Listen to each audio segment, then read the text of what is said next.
আসসালামু আলাইকুম। Digital marketing and personal ব্র্যান্ডিংয়ের পঞ্চম পর্বের আলোচনায় স্বাগত সবাইকে। এবারে ডিজিটাল মার্কেটিংয়ের প্রধান ক্ষেত্রগুলো সংক্ষেপে আলোচনা করব, যাতে আপনি আপনার প্রয়োজন অনুযায়ী ডিজিটাল মার্কেটিং প্ল্যান করতে পারেন। ডিজিটাল মার্কেটিংয়ে একেবারে নতুনদের জন্য ডিজিটাল মার্কেটিংয়ের কিছু পরিভাষা সম্পর্কে সামান্য ধারণা দেব। ডিজিটাল মার্কেটিংয়ের তিনটা বড় ক্ষেত্র search engine marketing, email marketing এবং সোশ্যাল মিডিয়া মার্কেটিং সম্পর্কে একটা সাধারণ আলোচনা করব, যাতে আপনি আপনার ডিজিটাল মার্কেটিং পরিকল্পনায় অগ্রাধিকারের ভিত্তিতে ক্ষেত্রগুলোর ব্যবহার করতে পারেন।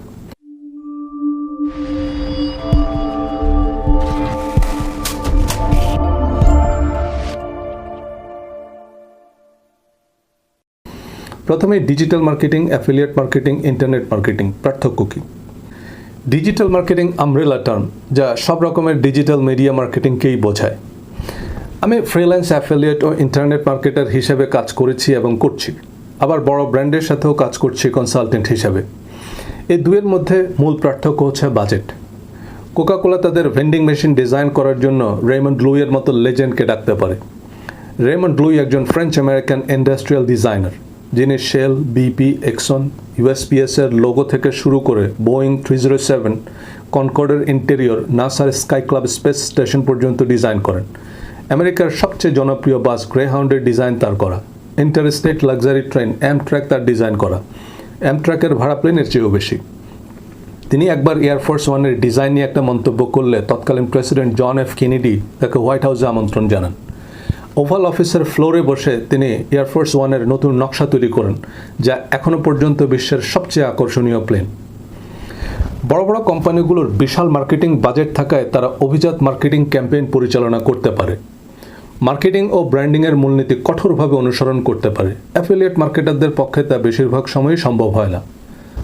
চলুন তবে মূল আলোচনায়। Search engine marketing. Search engine বলতে আমরা গুগলকেই বুঝি। Google Chrome, YouTube, Android, Google Maps, Waze সহ গুগল মালিকানাধীন সব অ্যাপ মিলিয়ে সার্চ ইঞ্জিন মার্কেটের প্রায় 90% গুগলের নিয়ন্ত্রণে।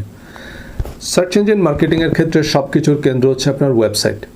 এই ওয়েবসাইট তৈরি ও ব্যবস্থাপনার খরচ $100 থেকে শুরু করে কয়েক মিলিয়ন ডলারও হতে পারে। ওয়েবসাইটের সাথে domain, hosting, bandwidth, security, design, content সংক্রান্ত বাজেট জড়িত। ডোমেইন আপনার ওয়েবসাইটের ইউনিক নাম, যা www দিয়ে শুরু হয় এবং .com, .net, .org ইত্যাদি দিয়ে শেষ হয়। সার্চ ইঞ্জিন সহায়ক হওয়ার উপর ভিত্তি করে ডোমেইনের দামও $1 থেকে মিলিয়ন ডলার বা তারও বেশি হতে পারে, যা প্রতি বছর নবায়ন করতে হয়। হোস্টিং হচ্ছে আপনার ওয়েবসাইট কন্টেন্ট, অর্থাৎ লেখা, ছবি বা ভিডিও ইন্টারনেটে সংযুক্ত এবং সার্বক্ষণিক চালু এমন একটি কম্পিউটারে রাখা বা হোস্ট করা, যাতে যে কেউ যে কোনো সময় আপনার ওয়েবসাইট ভিজিট করতে পারে। অন্যথায় আপনার গেস্টকে আপনার ওয়েবসাইট সার্চ করে ফিরে যেতে হবে। হোস্টিং কোম্পানিগুলোকে এজন্য মাসিক বা বাৎসরিক ফি দিতে হয়। হোস্টিংয়ের মূল্য নির্ধারিত হয় আপনার ওয়েবসাইটের সাইজ, হোস্টিং সেবার মান, সিকিউরিটি ইত্যাদির উপর।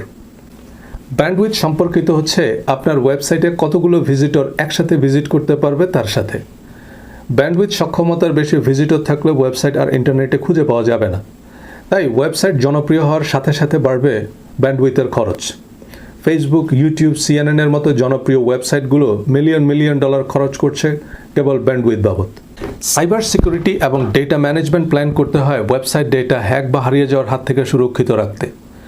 আপনার ওয়েবসাইটে প্রতিটা ভিজিটরের প্রতিটা ক্লিক এক একটা ডেটা, যা সংরক্ষণ করা আপনার ব্যবসার জন্য অত্যন্ত জরুরি। এসব গুরুত্বপূর্ণ তথ্য হ্যাক হলে বা হারিয়ে গেলে ব্যবসায় বড় রকমের ক্ষতি হতে পারে। তাই ওয়েবসাইটের নিরাপত্তা ও ব্যাকআপ বাবদ বরাদ্দ রাখতে হয়। ওয়েবসাইট কেন্দ্রিক কার্যক্রম যত বাড়বে, তত ডেটা ব্যাকআপ ও সিকিউরিটি বাবদ ব্যয় বাড়বে। ফেসবুক, ইনস্টাগ্রামে প্রতি সেকেন্ডে কয়েক মিলিয়ন ডেটা তৈরি হচ্ছে। আপনি ফেসবুকে লগ ইন করছেন, একটা পোস্ট দেখছেন, লাইক করছেন বা শেয়ার করছেন, ছবি, ভিডিও আপলোড করছেন, এর সবগুলোই এক একটা ডেটা, যা বছরের পর বছর ফেসবুক সংরক্ষণ করছে। এসব ডেটা নিরাপদ রাখা এবং সংরক্ষণ করার জন্য কয়েকশো মিলিয়ন ডলার ব্যয় করতে হয়। ওয়েবসাইটের ডিজাইন এবং ওয়েবসাইটে ব্যবহৃত ছবি, লেখা, ভিডিও, অডিও কন্টেন্ট বাবদ ব্যয়ও হতে পারে মিলিয়নের অঙ্কে। আবার সব কিছু মিলিয়ে একটা ফ্রি ওয়েবসাইট দিয়েও শুরু করা যায়। তবে বলা বাহুল্য, এই শুরুটা বেশ কঠিন এবং একেবারেই অপেশাদার। সার্চ ইঞ্জিনে আপনার ওয়েবসাইট প্রমোট করে দ্রুত ক্রেতা বা ভোক্তার কাছাকাছি পৌঁছাতে পারেন। এই প্রমোশনও হতে পারে ফ্রি এবং পেইড। সার্চ ইঞ্জিন মার্কেটিং এবং সার্চ ইঞ্জিন অপটিমাইজেশন হচ্ছে সম্ভাব্য ক্রেতাকে আপনার ওয়েবসাইটে নিয়ে আসার পেইড এবং অর্গানিক প্রক্রিয়া। অর্গানিক বা আনপেইড প্রক্রিয়া খুবই সময় সাপেক্ষ এবং অনেক বেশি প্রতিযোগিতামূলক। সার্চ ইঞ্জিন অপটিমাইজেশনের মূল কথা হচ্ছে সার্চ ইঞ্জিন সহায়ক ইউনিক এবং কোয়ালিটি কন্টেন্ট তৈরি করা। এই কোয়ালিটি কন্টেন্ট তৈরি করাও ব্যয়বহুল, বিশেষ করে তা যদি মার্কেটিং কন্টেন্ট হয়, তাহলে ফ্রি বা সস্তা কন্টেন্ট আপনার ব্র্যান্ডের সুনাম নষ্ট করবে। আর সস্তা বা ফ্রি কন্টেন্ট সার্চ ইঞ্জিন রেজাল্টসের শীর্ষ তালিকায় জায়গা পায় না। সুতরাং সার্চ ইঞ্জিন অপটিমাইজেশন বা এসইও মানে ফ্রি লাঞ্চ নয়। গুগল, বিং বা ইয়াহুর মতো সার্চ ইঞ্জিনগুলোর প্রতিযোগিতা হচ্ছে ব্যবহারকারীকে সবচেয়ে দ্রুত এবং সবচেয়ে কাঙ্ক্ষিত তথ্য দেয়া নিয়ে। আপনার ওয়েবসাইটের সবচেয়ে ইউনিক এবং মানসম্পন্ন তথ্য, ছবি বা ভিডিও থাকলে তা সার্চ ইঞ্জিনের সংশ্লিষ্ট সার্চ রেজাল্ট তালিকার প্রথম পাতায় থাকবে এবং স্বাভাবিক কারণে অনেক বেশি মানুষ আপনার ওয়েবসাইট ভিজিট করবে। অর্গানিক সার্চ তালিকার শীর্ষে থাকার অর্থ এই ওয়েবসাইটের কন্টেন্ট বেশ মানসম্পন্ন এবং নির্ভরযোগ্য, সুতরাং তা মানুষ বিশেষ গুরুত্বের সাথে নেয়। যেমন একটা পত্রিকার নিউজ এবং বিজ্ঞাপন দুটোর গ্রহণযোগ্যতা দুই রকম। পয়সা খরচ করলেই পত্রিকায় বিজ্ঞাপন দেওয়া যায়, কিন্তু সংবাদ হতে গেলে বিশেষ কিছু অর্জন করতে হয়।